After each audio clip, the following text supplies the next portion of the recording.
నేటి మన తెలుగు ఆరాధన కార్యక్రమమును ప్రారంభించుకుందాము. పిలుపు వాక్యము కీర్తనలు 100.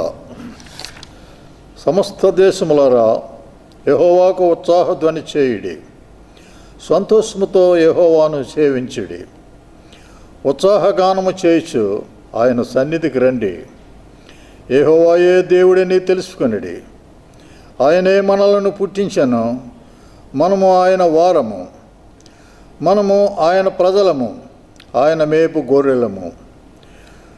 కృతజ్ఞతార్పణలు చెల్లించుసు ఆయన గుమ్మములలో ప్రవేశించుడి. కీర్తనలు పాడుచు ఆయన ఆవరణములలో ప్రవేశించుడి. ఆయనను స్తుతించుడి, ఆయన నామమును ఘనపరచుడి. యెహోవా దయాళుడు, ఆయన కృప నిత్యముండును, ఆయన సత్యము తరతరములుండును. మనమందరము లేచి నిలువబడి స్తుతి కీర్తన పాడుట ద్వారా ఆరాధన ప్రారంభించుకుందాము. ఆంధ్ర క్రైస్తవ పుస్తకము నుండి 618 పితృపుత్ర కీర్తన పాడుదాము.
ప్రార్థన.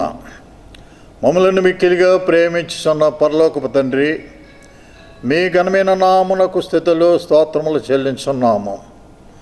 దేవా, నీ పునరుద్ధాన దినమున మీరు మాకు ఇచ్చినటువంటి ఆరాధన కార్యక్రమం కొరకు నీకు స్థితులు స్తోత్రములు చెల్లించున్నాము. ఈ లాక్డౌన్ కాలములో ప్రభువా నాయనా, ఆరాధన ఆలయము తెరిచి ఆరాధన జరిపించుటకు వీలు లేనప్పటికీ ప్రభువా, గృహములలో నాయన నిన్ను ఆరాధించుటకు ఇచ్చిన సమయం కొరకు నీకు స్తుతులు స్తోత్రములు చెల్లించున్నాము. నీ దీవెనలు ప్రతి వారికి అనుగ్రహించి ఆశీర్వదించి నడిపించమని యేసు నామమున ప్రార్థన చేయుచున్నాను తండ్రి, ఆమేన్. పరలోకమందున్న మా తండ్రి, నీ నామము పరిశుద్ధపరచబడినగాక, నీ రాజ్యము వచ్చినగాక, నీ చిత్తము పరలోకమునందు జరుగుచున్నట్లు భూమి యందును జరుగునుగాక. మాకు అనుదిన ఆహారము నీకును దయచేయము. మా అపరాధములను మేము క్షమించిన ప్రకారము మా అపరాధములను క్షమించము. మమ్మలను శోధనలోని కేక కీడు నుండి రక్షింపము. ఎందుకంటే రాజ్యము, శక్తియు, మహిమయు నిరంతరము నీవే ఉన్నవే తండ్రి, ఆమేన్. ఈ సమయంలో దేవుని వాక్యమును ఉత్తర ప్రత్యుత్తరముగా మనం అందరము చదువుకుందాము. దావీదు కీర్తన 41:1 నుంచి 13 వరకు. దావీదు కీర్తన 41:1 నుంచి 13 వరకు చదువుకుందాము. ఆఖరు వచనము అందరము కలిసి చదువుకుందాము. బీదలను కటాక్షించేవాడు ధన్యుడు, ఆపత్కాలమందు యెహోవా వానిని తప్పించును. వాడు ధన్యుడు, వాని శత్రువులు ఇచ్చుటకు నీకు సమాధాన పొందు. రోగశయ్య మీద యెహోవా వానిని ఆదరించెను. రోగము కలుగగా నీవే వానిని స్వస్థపరిచెదవు. యెహోవా నీ దృష్టి ఎదుట నేను పాపం చేసి ఉన్నాను, నన్ను కరుణింపు, నా ప్రాణమును స్వస్థపరచును అని మనవి చేయుచున్నాను. అయితే నా శత్రువులు నా విషయమై చెడ్డ మాటలాడుచున్నారు. వాడు ఎప్పుడు చచ్చును, వాని పేరు ఎప్పుడు మాసిపోవును అని చెప్పుకొనుచున్నారు. ఒకడు నన్ను చూడవచ్చిన యెడల వాడు అబద్ధమాడును, వాని హృదయము పాపమును వాడు బయలువెళ్ళి వీధిలో దాన్ని. నన్ను ద్వేషించే వారందరూ కూడి దావీదు నా మీద గుసగుసలాడుచున్నారు. నశింపజేయవలనని వారు నాకు కీడు చేయ నాలోచించుచున్నారు. వానికి సంభవించి ఉన్నది. నేను నమ్ముకొనిన నా విహితుడు నా ఎంట భోజనము చేసినవాడు నన్ను తన్నుటకే తన మడిమెనెత్తెను. నన్ను కరుణించి లేవనెత్తుము, అప్పుడు నేను వానికి ప్రతీకారము చేసేదని. నా శత్రువు నా మీద ఉల్లసింపక ఇండుట చూడగా నేను నీకు ఇష్టడునని తెలియనాయన. నీ సన్నిధి నిత్యము నన్ను నిలబెట్టును.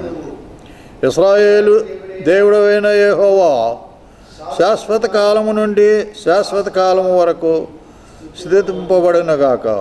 ఆమేన్, ఆమేన్. దేవుని స్తుతించుటకు గాను ఆంధ్ర క్రైస్తవ కీర్తన పుస్తకము నుండి 5వ కీర్తన, నీతి గల యెహోవా అనే కీర్తన పాడుకొందాము.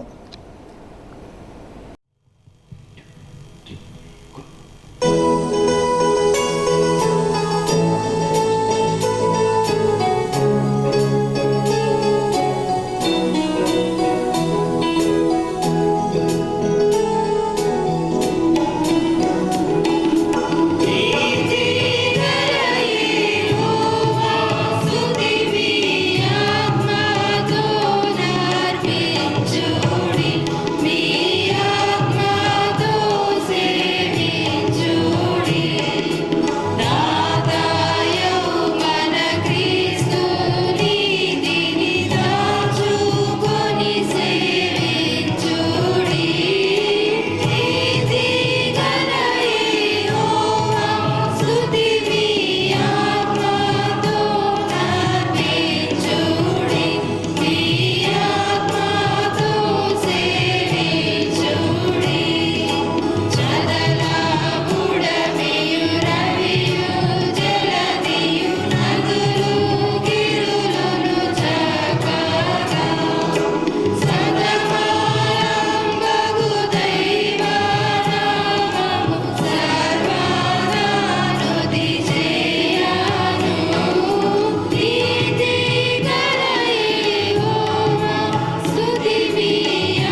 ఈ సమయంలో దేవుడు మనకు చేసినటువంటి మేళ్లను తలంచుకుంటూ ఆయనను స్తుతిస్తూ మన విన్నపములను తెలియజేస్తూ విజ్ఞాపన ప్రార్థన చేయదము. సర్వ శరీరాత్మలకు దేవుడైన ఘనమైన ప్రభువా, మీ ఘనమైన నామమునకు స్తుతులు స్తోత్రములు చెల్లించున్నాము. ప్రభువా, మీరు మాకు ఇచ్చినటువంటి క్రైస్తవ జీవితం కొరకు నీకు స్తుతులు స్తోత్రములు చెల్లించున్నాము. స్వామి, ఇచ్చిన సకని ఆలయము కొరకు కాపరి కొరకు నీకు స్తుతులు స్తోత్రములు చెల్లించుచున్నాము. ప్రభువా, నా దేవా, నా రక్షక, మాకు ఇచ్చిన సమస్త ఈవుల కొరకు నీకు స్తుతులు స్తోత్రములు చెల్లించుచున్నాము. సంఘము కొరకు ప్రార్థన చేయుచున్నాము. సంఘమును నీవు దీవించి ఆశీర్వదించి అభివృద్ధి చేయుచున్నావు. సంఘములో అనేక ఆత్మలు రక్షింపబడి ప్రభువా, నీ కృపలో బలపడి ఎదుగుచున్నారు. నీకు స్తుతులు స్తోత్రములు చెల్లించున్నాము. సంఘములో పనిచేయుచున్నటువంటి వారి కొరకు ప్రార్థన చేయుచున్నాము. అలాగనే సండే స్కూలు నైనా ఉపాధ్యాయులు బిడ్డలకు చక్కని వాక్యం బోధించు నడిపించున్నారు. నీకు స్తుతులు స్తోత్రములు చెల్లించున్నాము. అలాగనే ప్రభువా, యవనస్తుల కొరకు నాయన కష్టపడి పని చేయొచ్చు నాయన.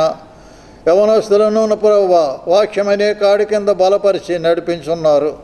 నీకు స్తుతులు స్తోత్రములు చెల్లించున్నాము తండ్రి. మంగళవారం నాయన ప్రభువా బైబిల్ స్టడీ జరుగుతున్నది. బైబిల్ స్టడీలో ప్రభువా నీ సేవకులు అనేకమైనటువంటి ముఖ్యమైన విషయాలను మాకు తెలియజేస్తున్నారు. వాక్యంలో బలపరిచి నడిపించున్నారు. నీకు స్తుతులు స్తోత్రములు. క్రైస్తవ జీవితంలో తీసుకోవలసినటువంటి జాగ్రత్తలను తెలియజేస్తున్నారు. నీకు స్తుతులు స్తోత్రములు చెల్లించున్నాము. అలాగనే ప్రభువా మంగళవారమునైనా స్త్రీల యొక్క ప్రభువా మరి మీటింగ్ కొరకు ప్రార్థన చేయుచున్నాము. 5 గంటల నుండి 8 గంటల వరకు ప్రతి వారము ప్రభువా స్త్రీల సమాజం వారు కూడుకొని ప్రార్థనలు చేయుచుంటుండగా నీ ఆశీర్వాదములు నిండిమెనుగా అనుగ్రహించమని ప్రార్థన చేయుచున్నాము. గురువారము ప్రార్థన కూటములో మీరు ఉండండి. ప్రతి వారము జరిగేటటువంటి ప్రార్థనలో మీరుండి మీ ఆశీర్వాదములు ప్రతి వారికి పేరు పేరు చెప్పున అందించమని ప్రార్థన చేయుచున్నాము. ఆయన శుక్రవారం నాయన స్త్రీల ఉపవాస ప్రార్థనలు ప్రభువా 5 గంటల నుండి 8 గంటల వరకు ప్రభువా సాయంత్రము 8 గంటల వరకు జరిగించుతున్నారు. ప్రభువా స్త్రీల అధ్యక్షులుగా ప్రభువా నాయన సంఘ కాపరి గారి సతీమణి గారు నడిపించున్నారు. మీకు స్తుతులు స్తోత్రములు చెల్లించున్నాము. అలాగనే ప్రభువా శనివారం నాయన ప్రభువా మరి ఆయా పేటలలో ప్రభువా సువార్త కూటములు జరుగుచున్నవి. సంఘ పెద్దలు అనేక మంది వెళ్ళి ప్రభువా నాయన దీని వాక్యాన్ని బోధించు అనేక ఆత్మలను రక్షించుకున్నారు. నీకు స్తుతులు స్తోత్రములు చెల్లించున్నాము. సంఘము నీది ఏర్పాటు చేయబడినటువంటి నీ బిడ్డలు ఉత్సాహంతో పనిచేస్తూ ఉంటుండగా నీ దీవెన, నీ కృప, నీ కాపుదల అనుగ్రహించమని ప్రార్థన చేస్తున్నాము. ఆయన ఈ కరోనా సమయంలో ప్రభువా యావత్ దేశంలోనూ ప్రభువా అనేక మంది ప్రాణాలు కోల్పోయారు. అనేక మంది ప్రజలు బాధపడుతున్నారు. ప్రభువా సర్వ సృష్టి గల దేవా, నీకు అసాధ్యమైనది ఏమీ లేదు తండ్రి. నిన్ను ప్రార్థించున్నాము. అనేక సంఘములు ప్రార్థన చేయుచున్నారు. అనేక దేవాలయములు మూతబడి ఉన్నవి. ప్రభువా నీ కృప చూపించి నాయన నాయన ఈ కరోనాను పారదోలమని లాక్డౌన్ను ప్రభువా పూర్తిగా ఎత్తివేసి నాయన నీ కృపలోని దేవాలయములు తెరవబడి ప్రార్థనలు జరిగేటట్లు సహాయం చేయమని ప్రార్థన చేస్తున్నాము. సంఘమును దీవించండి ప్రభువా. సంఘములో ఉన్నటువంటి ప్రతి వారిని ఆశీర్వదించి అభివృద్ధి చేయమని ప్రార్థన చేస్తున్నాము. సంఘములో అనేక మంది వృద్ధులు ఉన్నారు. ప్రభువా వారిని ఆశీర్వదించండి. నేను ఆలయములకు ప్రార్థనలకు రాలేని సమయాల్లో ప్రభువా వారు ఎంతో బాధపడుతున్నారు. ప్రభువా వారికి నీ వాక్యం అందిలాగిన సహాయం చేయమని ప్రార్థన చేస్తున్నాము.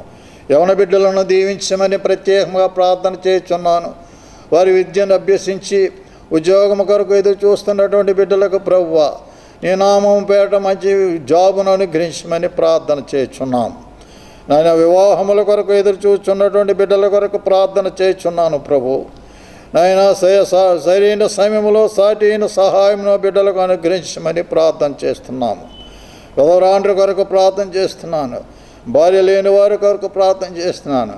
నీ సహాయం అనుగ్రహించండి, నీ దీవెనలను అనుగ్రహించమని ప్రార్థన చేస్తున్నాను. దిక్కులేని వారి కొరకు ప్రార్థన చేస్తున్నాను ప్రభువా, నీ కృప చూపించమని ప్రార్థన చేస్తున్నాము.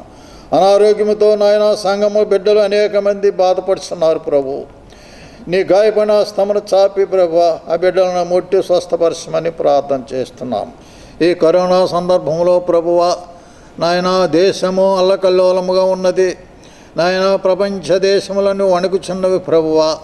అనేక మంది ప్రాణాలను కోల్పోయి ఉన్నారు ప్రభు నాయన. అనేక మందికి నిరాశ్రయ ఉన్నారు ప్రభువా. ఈ కరోనాను బట్టి ప్రభు ఆర్థిక పరిస్థితి దేశంలో పెరిగిపోయినది ప్రభువా. ప్రపంచము వణుకుచున్నది తండ్రి నాయన. నీ కృప చూపించమని ప్రార్థన చేస్తున్నాము. నువ్వు సర్వశక్తి గల దేవుడవు, కృపా కనికరము గల దేవుడవు ప్రభువా. సర్వ సృష్టిని నిర్మించినటువంటి ప్రభువు దేవుడవు, కనికరము గలవాడువు. నీ కృప చూపించి ఈ కరోనాను గద్దించి దూరపరచమని ప్రార్థన చేస్తున్నాము. ఈ కరోనా కారణముగా నీ దేవాలయము తలుపులు తెరిచి ప్రభువా ఉన్నతంగా ప్రభువా నిన్ను కొనియాడేటట్లు నీ ఆరాధన కార్యక్రమాలు జరిగించేటట్లు సహాయం చేయమని ప్రార్థన చేస్తున్నాము. నాయన టీవీల ద్వారా ప్రభువా నాయన ప్రభువా మరి సెల్స్ ద్వారా ప్రభువా నీ వాక్యము యూట్యూబ్ ద్వారా నాయన వెదజల్లుచున్నది. నీకు స్తుతులు స్తోత్రములు చెల్లించున్నాము.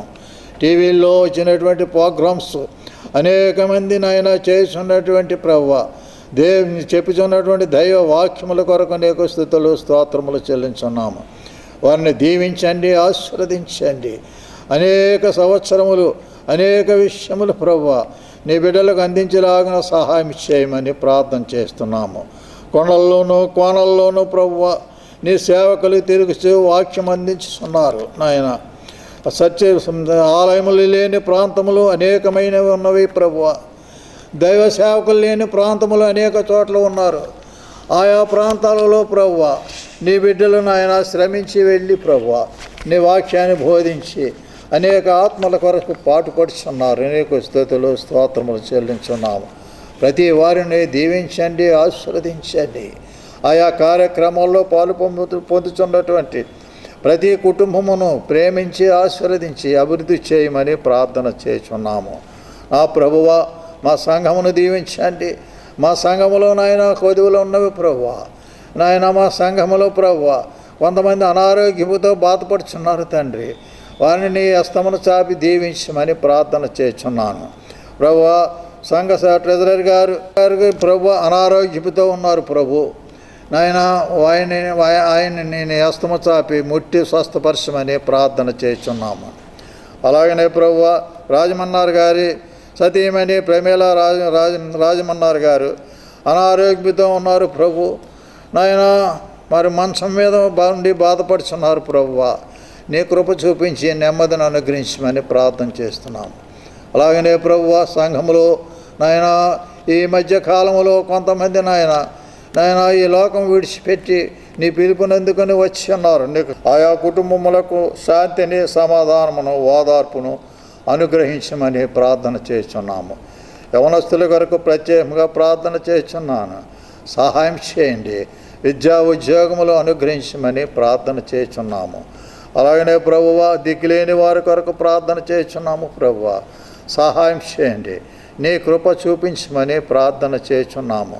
నాయన దేశము కొరకు ప్రార్థన చేస్తున్నాను ప్రభువా. దేశంలో నాయన కరోనా గురించి సేవ చేస్తున్నటువంటి ప్రతి వారి కొరకు ప్రార్థన చేస్తున్నాము. పోలీస్ డిపార్ట్మెంట్ వారు, మెడికల్ డిపార్ట్మెంట్ వారు, వాలంటీర్స్ ప్రభువా వారి ప్రాణాలకు తెగించి ప్రభువా కరోనా సందర్భంలో నాయన చక్కని సహాయము సదుపాయములు చేస్తున్నారు తండ్రి. నాయన వైద్యం అందించుతున్నటువంటి డాక్టర్స్, నర్సెస్ కొరకు ప్రత్యేకంగా ప్రార్థన చేస్తున్నాము ప్రభువా.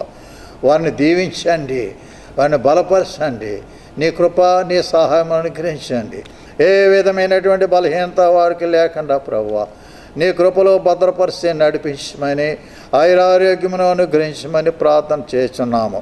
వారు అనేక మందిని ప్రభువా ప్రాణము నిలబెట్టుటకు నాయన వారు ప్రాణం ప్రభువా కష్టమైనను నష్టమైనను భయపడకుండా ప్రభువా సేవ చేస్తూ ఉంటుండగా వారిని, వారి సంతానమును, వారి కుటుంబములను దీవించమని ప్రార్థన చేస్తున్నాము. అలాగనే పోలీస్ డిపార్ట్మెంట్ వారికి కూడా ప్రభువా, నాయన కానిస్టేబుల్ మొదలుకొని ప్రభువా, డీజీపీ వరకు కూడా ప్రభువా ఎంతో కష్టపడి పని చేస్తున్నారు. వారిని దీవించండి, ఆశీర్వదించండి. వాలంటీర్స్ ప్రభువా కొరకు ప్రార్థన చేస్తున్నాము. వారు ప్రభుత్వం వారు ఏర్పాటు చేసినటువంటి సహకారమును ప్రభువా ప్రతి గృహమునకు తిరుగుచు తండ్రి సకాలములో అందించుతున్నారు. నీకు స్తుతులు స్తోత్రములు. ఆ బిడ్డలను దీవించమని ప్రార్థన చేస్తున్నాము. ప్రభుత్వం కొరకు ప్రార్థన చేస్తున్నాము తండ్రి. నాయన రాష్ట్ర ప్రభుత్వం కొరకు ప్రార్థన చేస్తున్నాము. రాష్ట్ర ప్రభుత్వంలో తీసుకున్నటువంటి అంశముల కొరకు తీసుకుని స్తుతులు స్తోత్రము చెల్లించున్నాము. ప్రజా ప్రయోజనాలను గుర్తించి ప్రభువా ప్రజల అభివృద్ధికై నాయన ఈ రాష్ట్ర ముఖ్యమంత్రి గారు చేస్తున్నటువంటి కార్యముల కొరకు నీకు స్తుతులు స్తోత్రములు చెల్లించున్నాము. ఆయన దీవించండి, ఆశీర్వదించండి. నీ కృపలో భద్రపరిచిన ఆయన ఇంకనూ అనేక అంశములలో ముందుకు సాగి ప్రభువా నీ ప్రజల కొరకు పాటుపడి ప్రభువా అనేక దీవెనలు పొందేటట్లు సహాయం చేయమని ప్రార్థన చేస్తున్నాము. నాయన ప్రభువా ఇండియా కొరకు ప్రార్థన చేస్తున్నాము. ఇండియా ప్రధానమంత్రి గారు ప్రభు నాయన కరోనా సందర్భంలో నాయన ప్రధానమంత్రి గారు ప్రభువా నాయన చేసిన సహాయం కొరకు నీకు స్తుతులు స్తోత్రములు మరి ఒకసారి చెల్లిస్తున్నాను.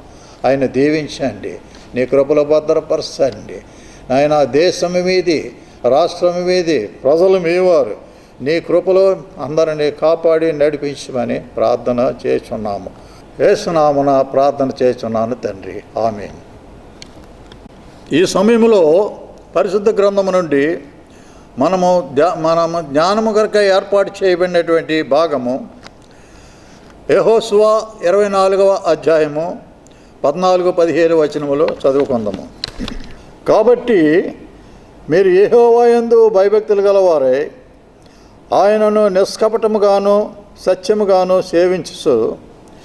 మీ పితరులు నది అద్దరిని ఐగుప్తులోను సేవించిన దేవతలను తొలగద్రోసి యెహోవానే సేవించుడి. యెహోవాను సేవించుట మీ దృష్టికి కీడని తోచిన ఎడల మీరు ఎవరిని సేవించెదరో నది అద్దరిని మీ పితరులు సేవించిన దేవతలను సేవించెదరో అమోరీయుల దేశమున మీరు నివసించుతున్నారే వారి దేవతలను సేవించెదరో నేడు మీరు కోరుకొనిడి. మీరెవరిని సేవింప కోరుకొనినను నేనును నా ఇంటి వారును యెహోవాను సేవించెదము అనెను. దేవుడు తన పరిశుద్ధ వాక్యమును మన కొరకే దీవించునుగాక. మన సంఘ కాపరి రెవరెండ్ పొన్నయ్య గారు వాక్యాన్ని అందిస్తారు. దానికి ముందుగా మన సంఘ క్వైర్ వారు మనలను ప్రైజ్ అండ్ వర్షిప్లో నడిపించాలని కోరుతున్నాను.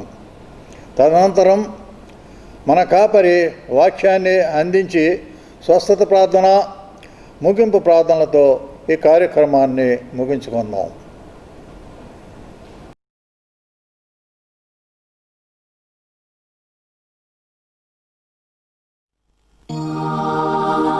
Hallelujah.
ప్రాముఖ్యమైన ఈరోజు అంశము ఏంటంటే క్రిస్టియన్ ఫ్యామిలీ,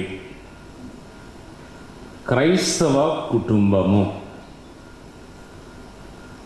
అందులో ఏమీ చెప్పాలా అని ఆలోచిస్తుంటే ABCDEFGHIJ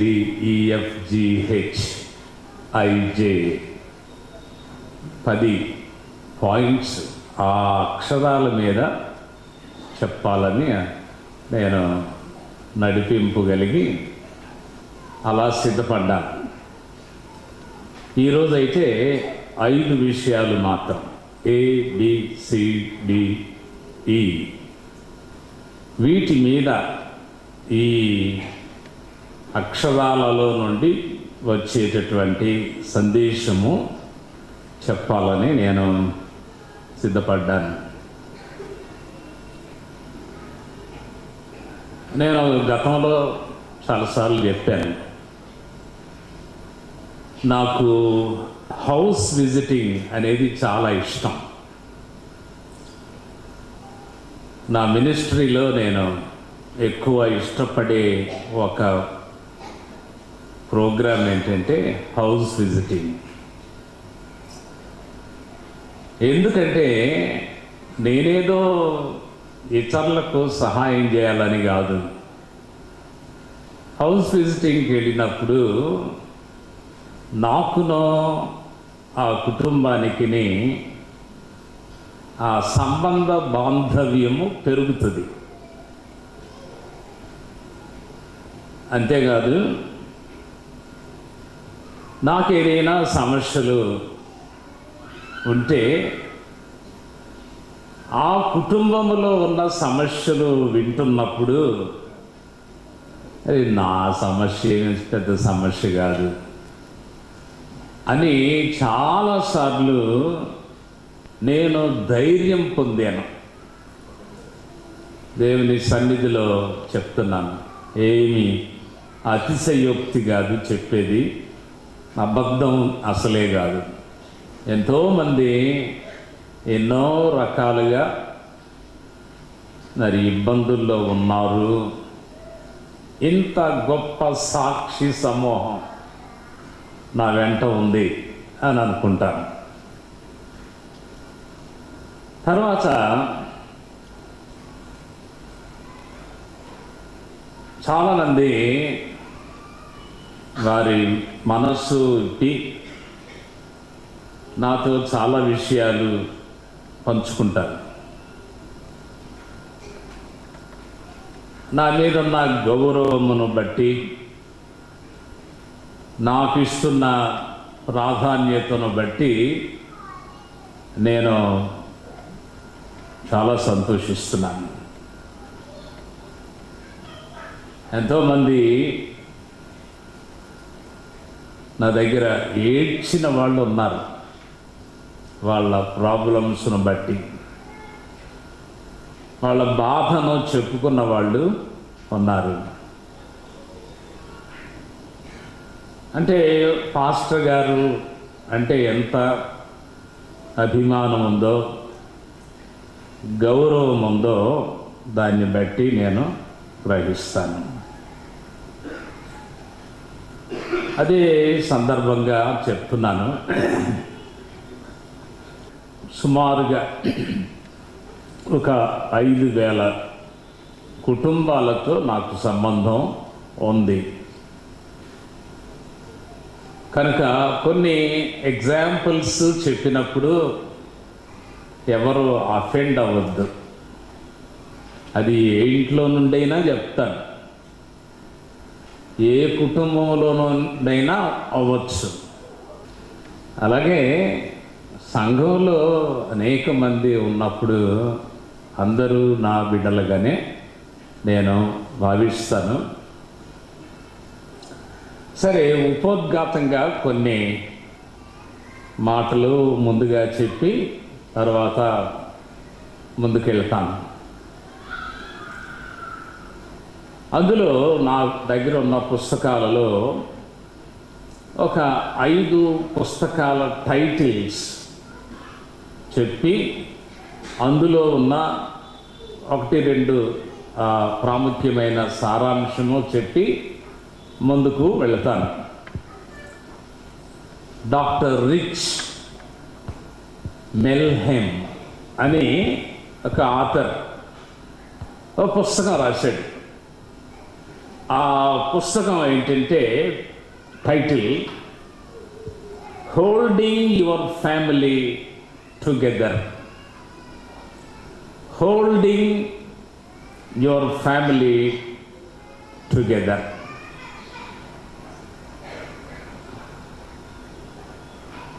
అందులో ఉన్న జిస్ట్ ఒక మాటలో చెప్పాలంటే కుటుంబాలు జారిపోతున్నాయంట, పడిపోతున్నాయి, దిగజారిపోతున్నాయి, చెదిరిపోతున్నాయి. కాబట్టి వాళ్ళు చెదిరిపోకుండా, దిగజారకుండా, పడిపోకుండా వాళ్ళని జాగ్రత్తగా ఒకటిగా కలపడం అవసరం. అది ఈ పుస్తకంలో ప్రాముఖ్యమైన అంశము. కుటుంబము దేవునికి దగ్గర కావాలి. ఒకరి ఎడల ఒకరు సన్నిహితులు కావాలి. చాలా కుటుంబాలలో ప్రార్థనా పరులు ఉన్నారు, కానీ ఒకళ్ళంటే ఒకళ్ళకి పడదాం. వాళ్ళు ప్రార్థనా పరులే, పొద్దున్న 4 గంటలకు లేస్తారు, 3 గంటలకు లేస్తారు, ప్రార్థన చేస్తారు, గంటల తరబడి ప్రార్థన చేస్తారు. కానీ ఇంట్లో ఒకళ్ళకి పడదు. దేవునితో మాట్లాడే వాళ్ళు ఉన్నారు కానీ కుటుంబ సభ్యులతో మాట్లాడరు. 2-3 సందర్భాల్లో చెప్పాను. మార్త యేసు ప్రభుతో మాట్లాడుతుంది కానీ మరియతో మాట్లాడలేదు కదా. లూకాసు వార్త 10వ అధ్యాయము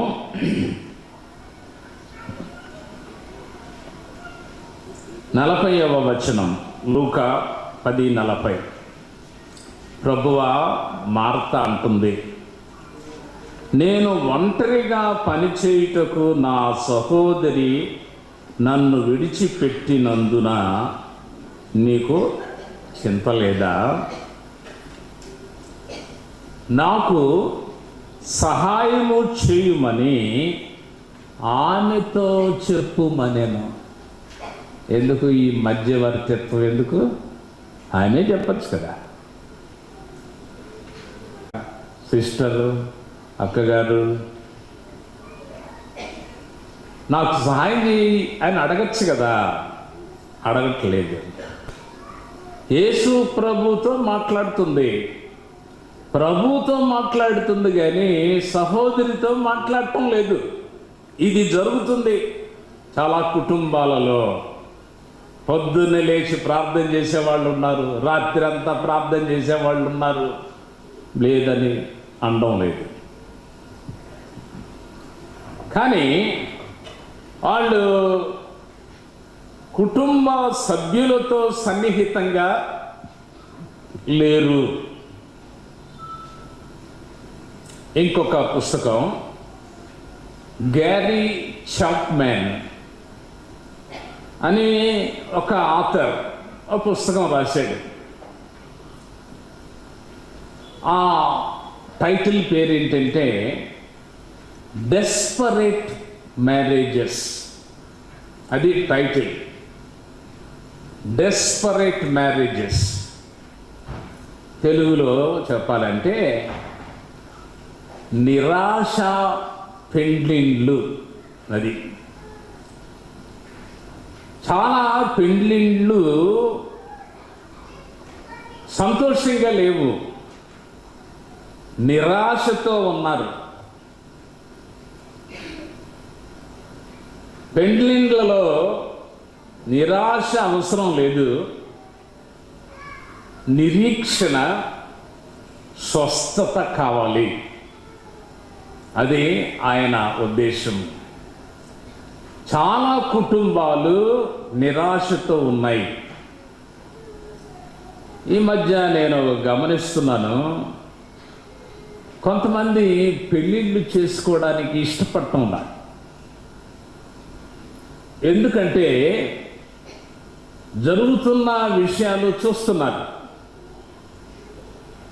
అమ్మాయిలైతేనేమి అబ్బాయిలైతేనేమి ఇతర ఫ్యామిలీస్లో చూస్తున్న ఫ్యామిలీ ప్రాబ్లమ్స్, గొడవలు ఇవన్నీ చూస్తే ఏమనిపిస్తుందంటే, ఎందుకు అనవసరం పెళ్లి చేసుకొని ఈ రొంపలో దిగడం ఎందుకు, ఈ గొడవలకి లోనవ్వడం ఎందుకు, నా మటుకు నేను అయితే బ్రతకొచ్చు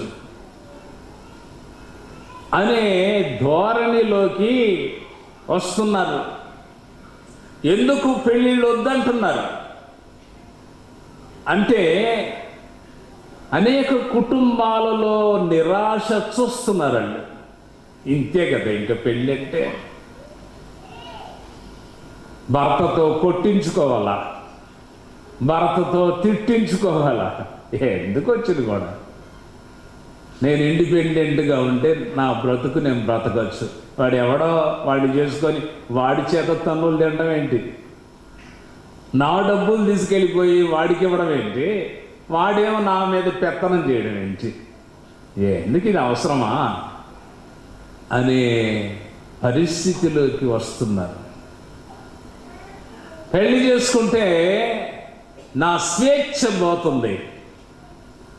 పోయిన వారం చెప్పాను కదా, కొంతమంది లేడీస్ అనుకుంటున్నారంట, పుట్టగానే నేను తల్లిదండ్రులకు దాసురాల్ని, పిల్లోడు ఎక్కడ తిరిగినా పర్వాలేదు కానీ నేనైతే పక్కింటోడితో మాట్లాడకూడదు. అమ్మాయిల విషయంలో తల్లిదండ్రులు ఎన్ని ఆంక్షలు పెడతారో. అందుకని అవన్నీ గమనించి ఒక లేడీ అన్నది, నేను పుట్టినప్పుడు ఇంట్లో తల్లిదండ్రులకు బానిసను. సరే పెళ్లి చేశారనుకోండి, భర్తకు బానిసను. ఆయన చెప్పినట్టుగానే వెళ్ళాల, మార్కెట్కి వెళ్ళాలన్నా ఆయన అడగాల, ఇంకెక్కడికన్నా వెళ్ళాలంటే ఆయన పర్మిషన్ తీసుకోవాలా, ప్రతిదానికి ఆయన లింక్ ఉంటుంది. ఇది అవసరమా? ఒక విధంగా నేను భర్తకు బానిసగా ఉంటున్నాను. మూడోది ఏంటంటే, ఈ ముసలోడు చచ్చిపోతాడు అనుకోండి, భర్త ముసలోడు అంటే భర్త, అప్పుడు ఎవరికి అంటే పిల్లలకి బానిసని. పిల్లల ఆంక్షలు పెడతారు. ఒక ఆవిడ వృద్ధురాలు, అమ్మ పకోడీ తెప్పించమ్మా అందంట. అది తెప్పించవచ్చు కదా. ఎవరో దూరంగా ఉన్న నాతో మాట్లాడుతూ, మా అమ్మకి పకోడీ కావాలంట, అది తింటే విరోచనాలు అవుతాయి, అది మళ్ళీ నేను చూసుకోవాలా, నేను తేను, నేను పెట్టను అంటే, ఎంత స్వేచ్ఛగా బ్రతికిన వ్యక్తి తినాలంటే స్వేచ్ఛ లేదు. కూతురు పెడితేనే తినాలా, కొడుకు తెస్తేనే తినాలా. అమ్మా నాకు చేపల కూర తినాలని ఉందమ్మా అంటే, లేదు లేదు, అది తింటే నీకు చాలా ఏమంటారంటే దానివల్ల ఒక విధమైన అలర్జీ వస్తుంది, చికెన్ తెప్పిస్తాను అంటాడంట కొడుకు. ఇదేమి కూడా, నేనేమో చేపలు కావాలంటే ఆయనేమో చికెన్ తెస్తారంటున్నాడు. ఏదండి, నాకు ఫ్రీడమ్ లేదండి, నేను అనుకున్నది తినలేకపోతున్నాను, ఆశించినది నాకు దొరకడం లేదు, నా కొడుకు దగ్గర నేను ఒక బానిసగా అయిపోయాను. నిజం కదా ఇవన్నీ. ఒకవైపేమో తల్లిదండ్రుల దగ్గర బానిస, ఒకవైపు ఏమో భర్త దగ్గర బానిస, ఇంకొక వైపు సరేలే అనుకునేటప్పటికి కొడుకులు కూతుర్ల దగ్గర బానిస బ్రతుకైంది అని కొంతమంది లేడీస్ అనుకుంటున్నారు. ఎందుకు అసలు ఇది ఈ గొడవ? పెళ్ళి, నిరాశ పెళ్ళిళ్ళు, వాళ్ళు అనుకున్నవి జరగడం లేదు. మాట ఉంది కదా తెలుగులో, గాలి మేడలు అన్నారు. పెళ్ళి అవ్వగానే పెళ్ళి అయినటువంటి ఆవిడ అనుకుంటుంది నాకు ఇది చేస్తాడు, అది చేస్తాడు, ఇది చేస్తాడు అని అనుకుంటుంది. ఏమీ ఉండదు. కనుక చాలామంది నిరాశతో ఉన్నారు. దాన్ని మనం మలుచుకోవాలి. మూడో పుస్తకం ఫ్యామిలీ అండర్ ఫైర్. వాళ్ళ లిటరల్గా చెప్పాలంటే కుటుంబం నిప్పులో ఉందంట. Family under fire. ఇది ఫ్రిడ్జ్లో లేదు, ఇది నిప్పులో ఉంది. దానిలో రాస్తూ అంటాడు, కుటుంబ పునాదులు కదిలిపోతున్నాయి. అది క్షేమంగా ఉండవలసినవి చెదిరిపోతున్నాయి, కదిలిపోతున్నాయి. కుటుంబము నిప్పులో ఉన్నట్టు ఉంది. The family is in trouble, but God planned it to be the growth center for the Christian faith. మంచి పాట పాడతాం పెళ్ళిళ్ళలో. మానవుల మేలు కొరకు జ్ఞాని అయిన దేవుడు ఈ వివాహ పద్ధతిని కల్పించాడు. నేను చెప్పినవి నెగటివ్స్, అంటే కుటుంబంలో జరుగుతున్న అవకతవకలు, వాటిని సరిచేసుకోవాలని పుస్తకాలు రాయబడ్డాయి. కనుక కుటుంబాలు క్షేమంగా లేవు, చెదిరిపోతున్నాయి, పునాదులు కదిలిపోతున్నాయి. అక్కడ ట్రబుల్ కనబడుతుంది. దాన్ని సరి చేసుకోవాలి. సరే, 4వ పుస్తకం పేరెంట్స్ ఆన్ ట్రయల్. విచిత్రమైన పుస్తకాలు. పేరెంట్స్ ఆన్ ట్రయల్ అంటే తల్లిదండ్రులు కష్టంలో ఉన్నారంట. తల్లిదండ్రులు సంతోషంగా లేరు. జీతాలు బాగానే వస్తాయి, కానీ పేరెంట్స్ ఆన్ ట్రయల్. ట్రయల్ అంటే ఇంగ్లీషు తెలుగులో డిక్షనరీ చూస్తే కష్టములో ఉన్నారు, ఆపదలో ఉన్నారు. కారణం ఏంటంటే why kids go wrong or right. పిల్లలు ఎందుకు చెడు త్రోవలోకి వెళ్తున్నారు, పిల్లలు ఎందుకు మంచి త్రోవలోకి వెళుతున్నారు, ఎన్నో కారణాలు ఉంటాయి. కొంతమంది అంటారు సొసైటీ మంచిది కాదు, కొంతమంది అంటారు స్నేహం మంచిది కాదు, కొంతమంది అంటారు ఫ్యామిలీ మంచిది కాదు. ఎన్నో కారణాలు చెప్తారు. ఏ కారణం ఏదైనా పేరెంట్స్ ఆన్ ట్రయల్. నిజమే, నేను కూడా పేరెంట్. I'm on trial. కష్టములో ఇబ్బందిలో ఉన్నాము. ఆ పుస్తకంలో అంటాడు, good parents do not always produce good children. తెల్లగా ఉన్నవాళ్ళు తెల్లగా పిల్లల్ని కంటారు, నల్లగా ఉన్నవాళ్ళు నల్లగా పిల్లల్ని కంటారు. ఈ రంగులు, ముఖ కవళికలు అవన్నీ కొంతవరకు మనం అనుకున్నట్టుగా జరుగుతాయి. కానీ good parents do not always produce good children. చాలా కుటుంబాలలో భక్తి కలిగిన పిల్లలకి, భక్తి కలిగిన తల్లిదండ్రులకి భక్తి కలిగిన పిల్లలు లేరు. నేను గమనించాను ఒక కుటుంబం, ఎక్కడైనా అడక్కండి, అది ఇక్కడ కావచ్చు, బెంగళూరు కావచ్చు, మెడ్రాసు కావచ్చు. ఒక కుటుంబము నాకు తెలుసు, భక్తి కలిగిన తల్లిదండ్రులు, మంచి పేరు పొందిన తల్లిదండ్రులు, అందులో ఏం అనుమానం లేదు. కానీ ఒక కొడుకు కోర్టు పక్షి అంటే తెలుసా? కోర్టు పక్షి అంటే తెలుసా? విన్నారా? కోర్టులు ఎమ్మడి తిరుగుతుంటాడు అన్నమాట. అరే ఇదేంటిది, వాళ్ళ నానేమో అంత భక్తి కలిగినవాడు, వాళ్ళ అమ్మేమో ప్రార్థనా పర్వాలు, ప్రార్థన తల్లి అని చెప్పుకుంటారు అందరూ. ఈనాటి కోర్టు పక్షి అంటే parents are good but they are not able to produce good children.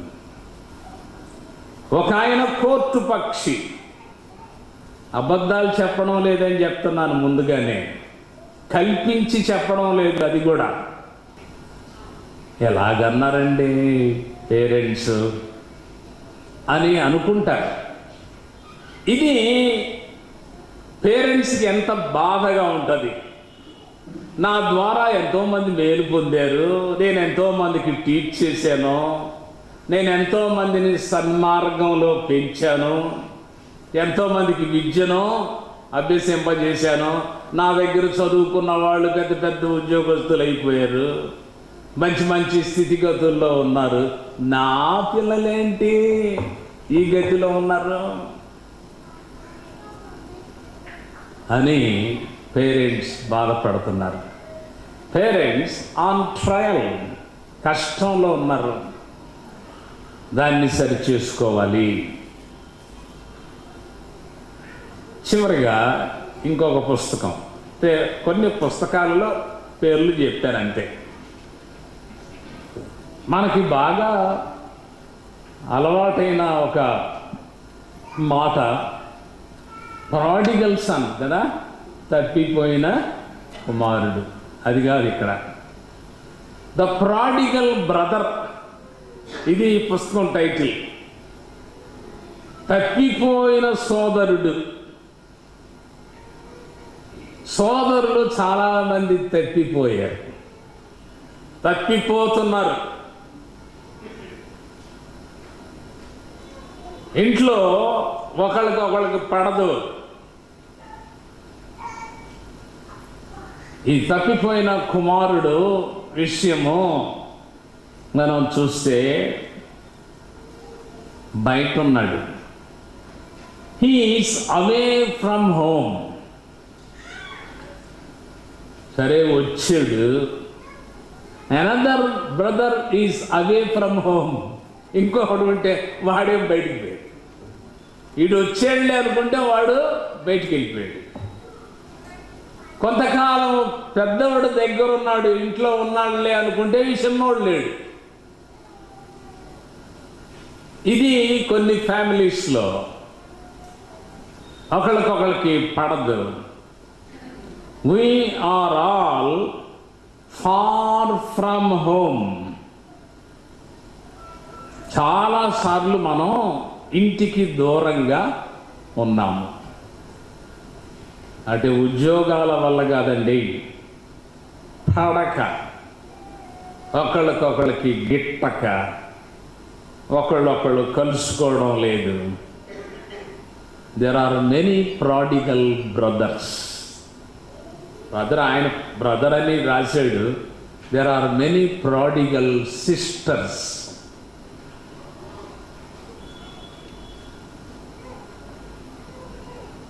సరే, ఇప్పుడు నేను చెప్పాలని అనుకున్న విషయాలు ABCDE.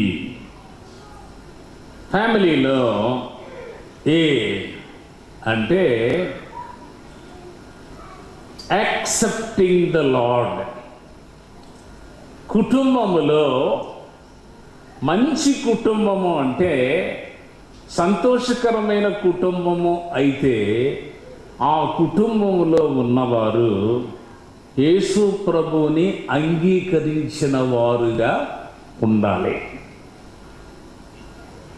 లేకపోతే ఇక అది నరకమే. ఏ క్రిస్టియన్ ఫ్యామిలీ ఏమన్నారంటే ఒక ఆయన, ఈజ్ ఎర్లీ హెవెన్.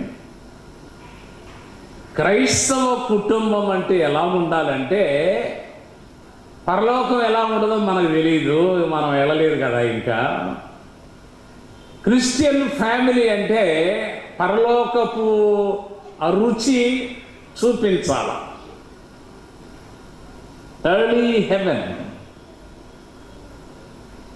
కానీ అది లేకపోతే అంటే ప్రభువుని అంగీకరిస్తే క్రైస్తవ కుటుంబం అవుతుంది. ప్రభువు లేకుండా ఆ ఇల్లే స్వర్గం ఎలాగవుతుంది? సాధ్యం కాదు. కనుక యేసు ప్రభువుని అంగీకరించడంతో ఆ ఇల్లు స్వర్గంగా తయారవుతుంది. Accepting the lord. ఇప్పుడు మళ్ళా తప్పిపోయిన కుమారుడి విషయం వద్దాం. అతడు తిరిగి వచ్చిన తరువాత లూకా సువార్త 15వ అధ్యాయము 24వ వచనం. ఈ నా కుమారుడు చనిపోయి మరలా బ్రతికెను, తప్పిపోయి దొరికెనని చెప్పాను. తర్వాత ఏముంది?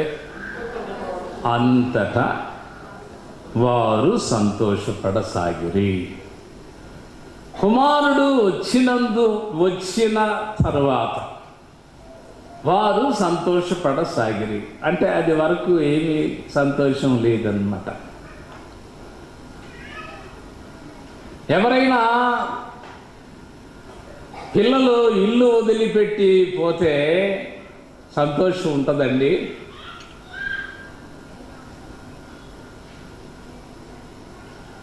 ఈ మధ్య ఒక కుర్రోడు బర్త్డే ఉండింది. మరి కుర్రోడు ఎక్కడికన్నా వెళ్ళిపోతాడేమో, పొద్దున్న లేస్తే ఫ్రెండ్స్ కదా, అందుకని 7 గంటలకు ముందే ఫోన్ చేశాను అబ్బాయిని విష్ చేద్దామని. వాళ్ళ మామ తీసుకున్నాడు. ఏంటండి ఫాస్ట్ గారు అంటే, మీ వాడి బర్త్డే కదా ఈరోజు, విష్ చేద్దామని చేశాను. మా వాడు లేడండి ఇంట్లో. నేను పొద్దున్న ఎక్కడికన్నా వెళ్ళాడా అని అంటే, వాడి ఇంట్లో ఉండడం లేదండి. అది తండ్రి చెప్పిన మాట. మరి బర్త్డే రోజు తల్లిదండ్రులు తమ బిడ్డలు తమతో ఉండాలని ఎంత ఆశపడతారు, కానీ వాళ్ళు లేడు. మరి ఇంకా ఆ ఇంట్లో ఏమి సంతోషం ఉంటుంది? బిర్యానీ ఉంటుందా? లేకపోతే ఇంకా ఏమన్నా సంతోషకరమైన పరిస్థితి ఉంటుందా? లేదు. వాయిస్లోనే ఆయన బాధ నాకు అర్థమైంది. నా కొడుకు లేడు. బర్త్డే రోజు ఎక్కడికి వెళ్ళాడు? బర్త్డే రోజు అసలు కనబడలేదు. కొన్ని ఫ్యామిలీస్లో మేము కూడా మరుసటి రోజు బిజీ అయిపోతారని ఆ రాత్రి 12 గంటలకే కేక్ కట్టింగ్లు అన్నీ జరిగిపోతాయి. చాలామంది అలా చేస్తారు. పగలైతే ఇంకా ఎవరి బట్టి కాళ్ళు బిజీగా అయిపోతారు, కుదరదు అని. మరి ఈ తండ్రి రాత్రి కేక్ కట్ చేసుకోవాలని ఆశపడ్డాడేమో తెలీదు, లేడు. ఏం చెప్తున్నానంటే, కుమారుడు తిరిగి వస్తేనే ఆ ఇంట్లో సంతోషము ఉంది. యేసు ప్రభువును అంగీకరించిన కుటుంబములోనే సంతోషము ఉంటుంది. పెద్ద సదవరైపోతే సంతోషమేం కాదు.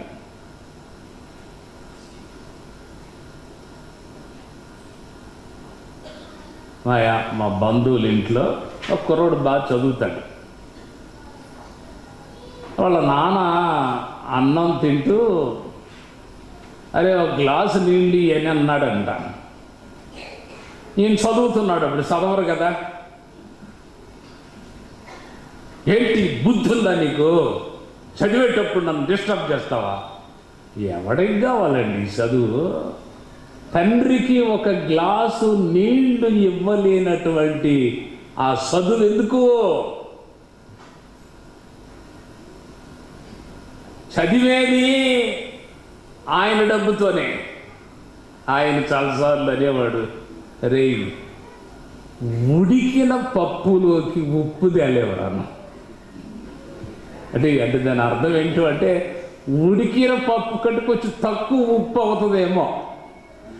ఉడికిన పప్పులోకి ఉప్పు తేలేనోడు ఎందుకు ఇంత మాట్లాడుతున్నావు? రే నానా కొంచెం ఒక గ్లాసు నీళ్ళు ఇవ్వరా అంటే అన్ని కథలు మాట్లాడేది. అది సంతోషమా? నీ కొడుకు బాగా చదివాడని సంతోషపడుతున్నావా? వాడు లోబడని వాడైతే సంతోషం లేదు. వాడు ప్రభువుని అంగీకరించని వాడైతే నిజంగా సంతోషము ఉండదు. బాప్తిస్మమిచ్చు యోహాను గురించి చక్కని మాట ఉంది. లూకాసు వార్త 1వ అధ్యాయము 17వ వచనములో, అతడు పుట్టినందున అనేకులు సంతోషిస్తారు. నీ ఇంట్లో ఉంటే అనేకులకు సంతోషం ఉందా?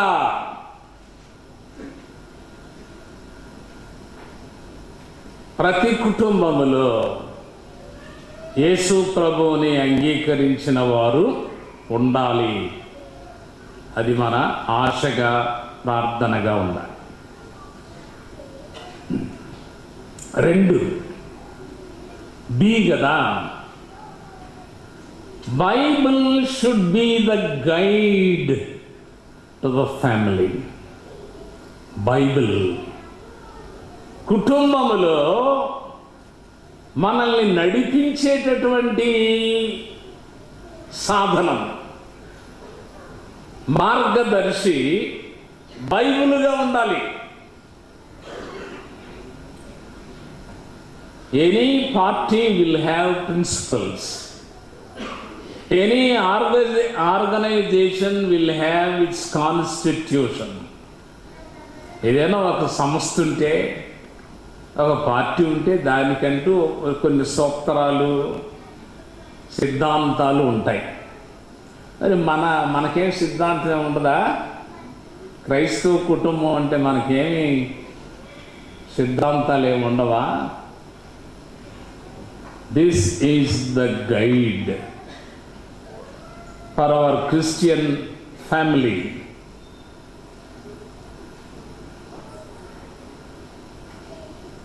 మత్తయి సువార్త 7వ అధ్యాయము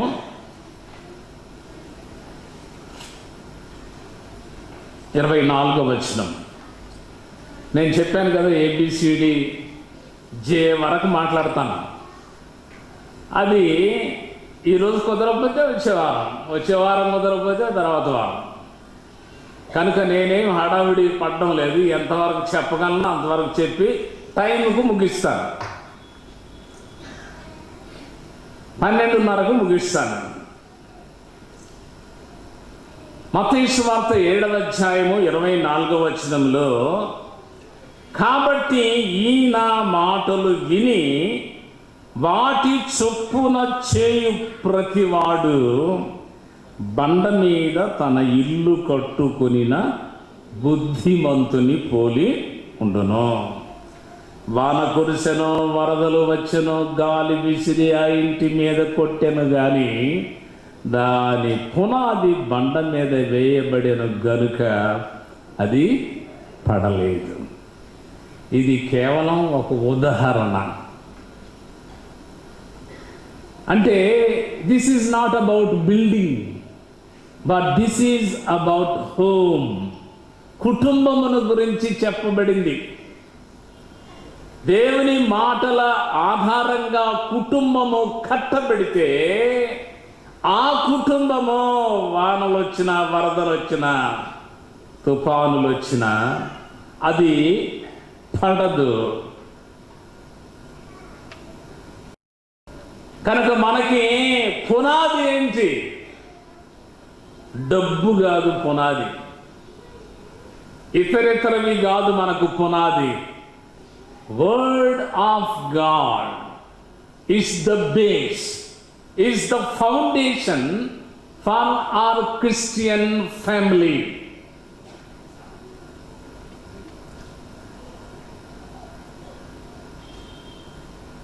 ఇది ఈ బైబిల్ పునాది అన్నాము. అది చాలా సందర్భాల్లో పాత నిబంధనలో చెప్పబడిన మాట. నీవు వాక్య ప్రకారంగా నడువు అని చెప్తూ కుడికి కానీ ఎడమకు కానీ నడవకూడదు. దీన్ని సొంతగా నీ ఇష్టమైనటువంటి ఇంటర్ప్రిటేషన్స్ పెట్టుకొని నీ ఇష్ట ప్రకారమైన వ్యాఖ్యలు చేస్తూ ఉండడానికి వీల్లేదు. పిల్లరా, కోర్టులో కూడా కాన్స్టిట్యూషన్ ఉంటుంది. ఏ లాయరు ఆ లాయర్కు తగినట్టుగా వాదిస్తూ ఉంటాడు. కానీ అది బైబిల్ అది ఒప్పుకోదు. కుటుంబాన్ని ఎవరి మట్టికి వాళ్ళ ఇష్ట ప్రకారంగా ఇంటర్ప్రిట్ చేయడానికి వీల్లేదు. ఇదేముందో అదే చేయాలి. కుడికి కానీ ఎడమకు కానీ వెళ్ళకూడదు.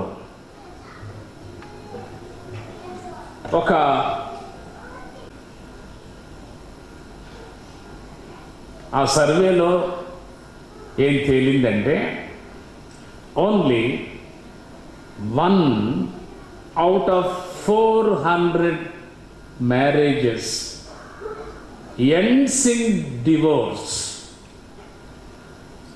when the couple reads the Bible. చాలా చక్కగా ఈ సర్వేలు చేస్తుంటారు. 400 కుటుంబాలను సర్వే అంటే తెలుగులో ఏమంటాం బాబు? సర్వే. దాని గురించి అధ్యయనం అంటామా, లేకపోతే మొత్తానికి దాని గురించి పరిశీలనగా చూడడం. 400 ఫ్యామిలీస్ ఎవరంటే బైబిల్ చదివే 400 ఫ్యామిలీస్ని ఇంటర్వ్యూ చేసి వాళ్ళు సర్వే చేశారు. అందులో ఒకే ఒక కుటుంబము విడాకులకి అది దారితీసింది. అంటే వాళ్ళు ఏం చెప్తున్నారంటే బైబిలును బాగా చదివేటటువంటి వారి కుటుంబాలు నిలబడతాయి. 400 కుటుంబాలలో ఒక కుటుంబమే విడాకులకి అవకాశం కలిగింది. సిగ్గుపడ్డాను నేను. ఏంటంటే 160 పెళ్ళిళ్ళు చూశాను నేను. కాకినాడకు వచ్చి ఆ పుస్తకం ఒకసారి తిరగేస్తే 160 పెళ్ళిళ్ళు. ఈ 160 పెళ్ళిళ్ళలోనే 2-3 డివోర్సులు. చాలా సిగ్గు అనిపించింది.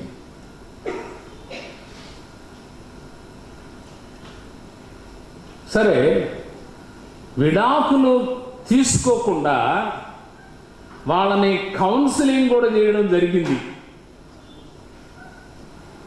అయితే ఫెయిల్ అయిపోయాను. అందులో నేను గమనించింది ఏంటంటే everybody stick on their own opinion. They won't stick on to the Bible.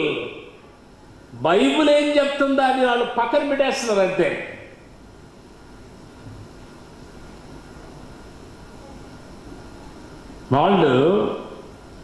వాళ్ళు అనుకున్నదే కరెక్ట్. ఒక ఫ్యామిలీ, నాతో పాటు ఒక 10 మంది ఆ అమ్మాయితో మాట్లాడుతున్నాం. ఎందుకమ్మా గొడవలు, సర్దుకోండి అంటే, నా కొడుకు, ఇది ఒక పెద్ద స్లోగన్, నా కొడుకుకి నేను డబ్బులు జాగ్రత్త చేసుకోవద్దా? ఏంటో మాట్లాడతా, ఆయన కొడుకుకి ఆయన లేకుండా పుట్టాడా నీకు? నా కొడుకు అంటావేంటి? మీ ఆయనకు కూడా పుట్టాడు కదా. Biblical base, they do not have biblical base. ఏం చేయమంటావు? నా కొడుకు నేను డబ్బులు వేసుకున్నాను, అది తప్ప? ఆయన అంటాడు, నాకు చెప్పొద్దండి, మా ఆవిడ డబ్బులు దాస్తుంది, అది నాకు చెప్పొద్దండి. నేను చెప్పని అవసరం లేదు, నా కొడుకు నేను వేసుకున్నాను. ఇట్లాంటి పిచ్చి వాదనలు, పిచ్చి మాటలుతో విడిపోయారంతే. సిగ్గుపడుతున్నాను పెళ్లి చేసినందుకు.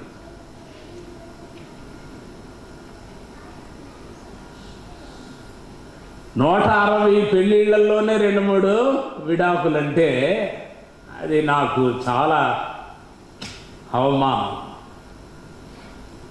వై ఏంటి అంటే, ఎవరి మటుకు వాళ్ళు వాళ్ళ వాదనే మనం వినాలంతే. దేవుని వాక్యం పక్కన పెట్టేస్తున్నారు. సరే, 3 సి, ఆ 3 వరకు చెప్పగలను అనుకుంటా ఈరోజు. సి అంటే కమ్యూనికేషన్. నాకు అది ఇంతకీ సరి అయిన మాట దొరకలేదు. 2 డిక్షనరీలు ఎతికాను, Shankar Narayana dictionary, Raghavendra standard dictionary.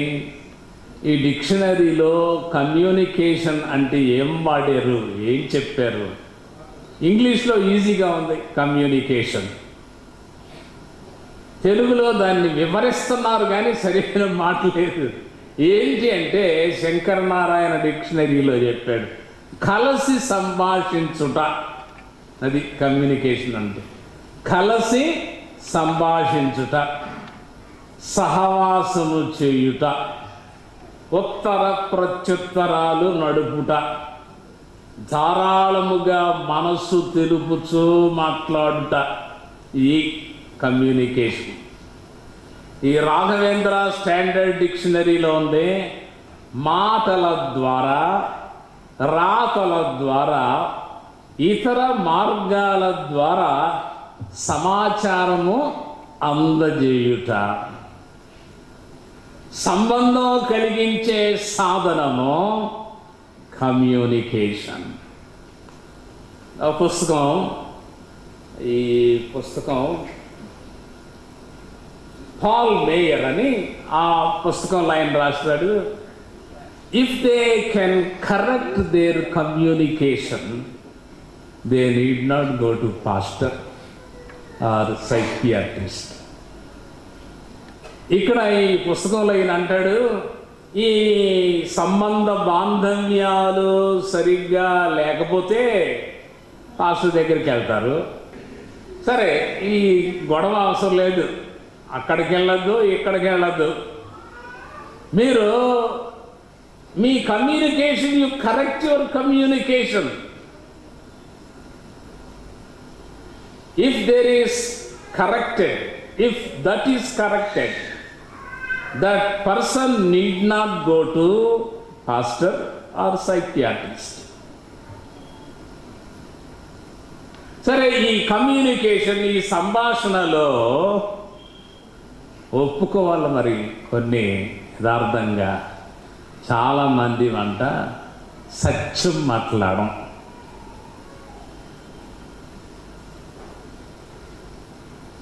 సత్యము చెప్పుచు క్రీస్తు వలె ఉండుటకు మనం అన్ని విషయములో ఎరుగుదుము.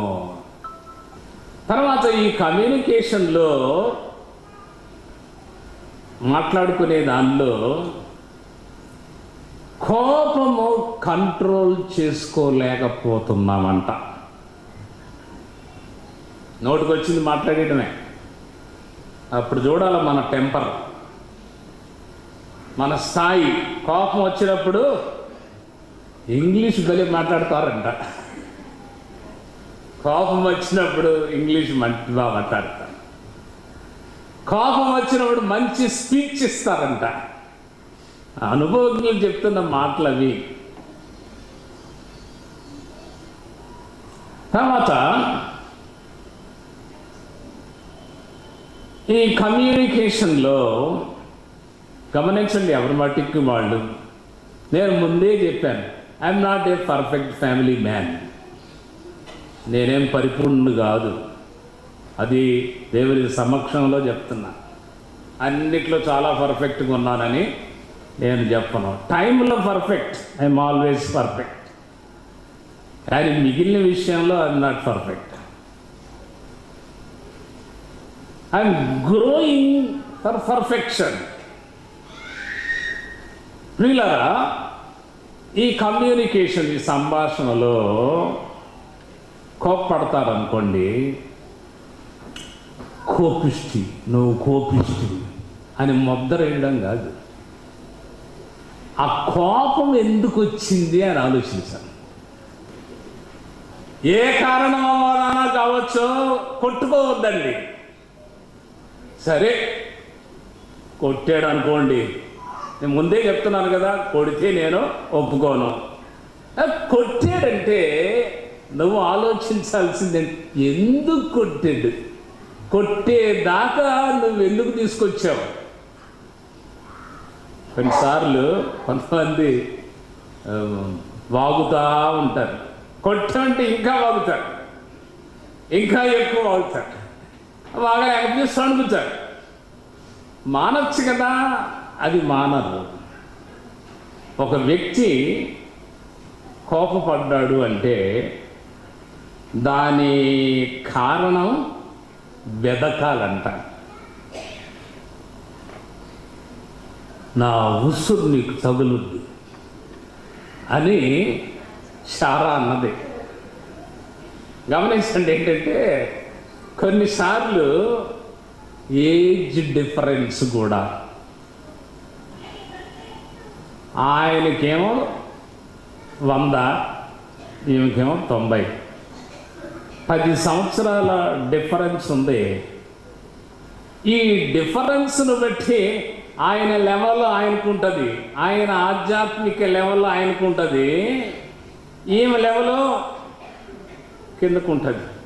అలాగా నీ యొక్క ఏజ్ను బట్టి నీ మెచ్యూరిటీ వేరుగా ఉంటుంది. నేను అనుకుంటాను, నా ఉసురు నీకు తగులుతుందంటే ఏం చేస్తాం, చిన్న పిల్ల అనుకొని అని అనుకున్నాడేమో. ఎందుకంటే 10 సంవత్సరాలు తేడా ఉంది కదా. చేసుకుంటే మొత్తానికి అంత తేడాతో చేసుకుంటే ఆయన అనుకొని ఉండొచ్చు, మెచ్యూరిటీ లేదు ఈ మనిషికి, మెచ్యూరిటీ అనుకొని ఏం చేస్తాం, తన మాట తీరే ఎంత. వయస్సును బట్టి కొంచెం వయస్సు ఎక్కువైతే మనము కొంచెం ఆధ్యాత్మికంగా ఆలోచిస్తాం. వయస్సు తక్కువైతే అంటారు కదా, పిల్ల చేష్టలు అంటారు కదా, ఆ పిల్ల చేష్టలు పోవు. ఎందుకు ఆ పిల్ల చేష్టలు అని అంటే, బికాజ్ ఆఫ్ ఏజ్. వయస్సును బట్టి అలాగా ఉండొచ్చు. 3 విషయాలు చెప్పాను. కుటుంబము నెమ్మదిగా, క్షేమంగా, సంతోషంగా ఉండాలంటే ఆ కుటుంబంలో ఉన్న వ్యక్తులు యేసు ప్రభువుని అంగీకరించిన వారుగా ఉండాలి. ఆ కుటుంబమునకు బైబిల్ బేస్గా, గైడ్గా ఉండాలి. ఆ కుటుంబంలో సంభాషణలు, ఒకళ్ళతో ఒకళ్ళు మాట్లాడుకునేటటువంటి విధానం, కమ్యూనికేషన్ మెరుగుగా ప్రార్థన చేసుకున్నాను. ప్రేమ కలిగిన పరిశుద్ధ తండ్రి, మా క్రైస్తవ కుటుంబాలు ఎలాగుండాలి అనే విషయాన్ని గూర్చి మేము ఆలోచిస్తూ ఉండగా మీరే మాతో మాట్లాడాలని ప్రార్థిస్తున్నాము. మేము ఏ విషయంలో బలహీనులంగా ఉన్నామో, ఏ విషయంలో సరిచేసుకోవలసి ఉందో మీరే సహాయం చేయాలని ప్రార్థిస్తున్నాము. మెరుగైన క్రైస్తవ కుటుంబ జీవితాన్ని జీవించడానికి మాకు సహాయం చేయమని, చెప్పబడిన మాటలను ఆశీర్వదించుమని యేసు నామముననే ప్రార్థన చేయుచున్నాము తండ్రి, ఆమేన్. ఇప్పుడు మన పరమ తండ్రి అయిన దేవుని ప్రేమ, మన ప్రభువును రక్షకుడునైన క్రీస్తు కృప, పరిశుద్ధాత్మని దీవెన, ఆశీర్వాదములు మనందరికీ, మన కుటుంబాలకు, మన సంఘములకు, మన రాష్ట్రానికి, దేశానికి ఇప్పుడు ఎల్లప్పుడూ సదాకాలము తోడయుండునుగాక. ఆమెన్.